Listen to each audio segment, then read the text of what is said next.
What a match!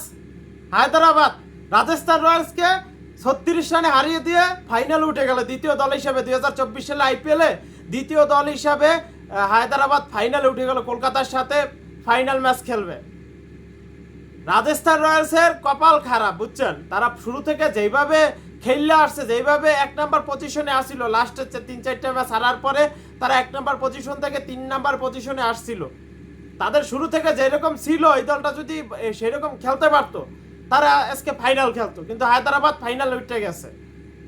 Hyderabad শুরুতে batting করে 175 run সংগ্রহ করে 9 উইকেটে 20 ওভারে।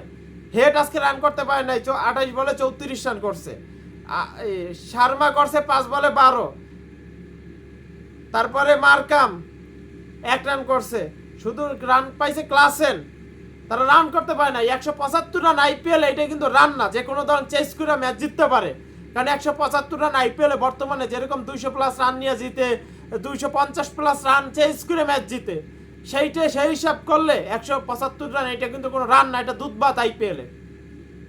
তারপরে ওয়াটে বোলিং করে, চমৎকার লেভেলের বোলিং করে এই হায়দ্রাবাদ আজকে ম্যাচটা জিতে নিছে এবং তারা টুর্নামেন্টে টিকে রয়েছে, ফাইনাল খেলবে কলকাতার বিপক্ষে। আর ওই সাইডে রাজস্থান রয়্যালসের কপাল খারাপ, জাসওয়াল 21 বলে 42 রান করছে, তারপরে রান পায় নাই কেটা, রিয়ান পরাগ রান পায় না, প্রতি ম্যাচে রান করছে, এই ম্যাচে রানটা পায় নাই, তার কপালটা খারাপ। তারপরে হেডমারও রান পায় নাই, পাওয়েলও রান পায় নাই।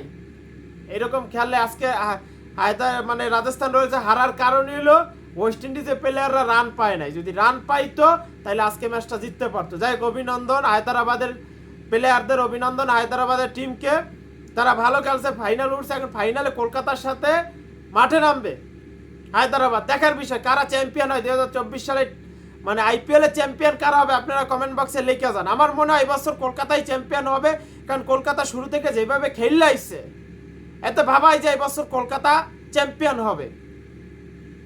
আর রাজস্থান রয়্যালসের জন্য ব্যাড লাক, নেক্সট ইয়ার ভালো খেললে সমস্যা নাই, কিন্তু এই ইয়ারে ভালোই খেলছিল শুরু থেকে। এই লাস্টের দিক থেকে রাজস্থান রয়্যালসের মানে কপাল খারাপ হয়ে গেছে, প্রতিটা ম্যাচ হারে জিতে তারা 1 নাম্বার পজিশন থেকে ছিল শুরু থেকে। যেভাবে ভাবছিলাম হয়তো এই বছর রাজস্থান রয়্যালস চ্যাম্পিয়ন হবে, কিন্তু তাদের ব্যাড লাক, এবছর টুর্নামেন্ট থেকে ছিটকে গেল। পরের বছরে ভালো করে খেলুক, সমস্যা নাই, কিন্তু এই 175 রান নিতে পারলো না রাজস্থান রয়্যালস। যাক, অভিনন্দন হায়দ্রাবাদ, ভালো খেলছে কলকাতার সাথে, ফাইনাল কলকাতার জন্য বেস্ট অফ লাক। এবছর কলকাতা চ্যাম্পিয়ন হবে, কারণ কলকাতা চ্যাম্পিয়ন হবে। আমরা বাঙালি হিসাবে কলকাতার সাপোর্ট আমরা করবো, এবছর ফাইনালে কলকাতার সাপোর্ট করবো, ফুল সাপোর্ট কলকাতার জন্য রইল। কলকাতা জিতুক, বেস্ট অফ লাক।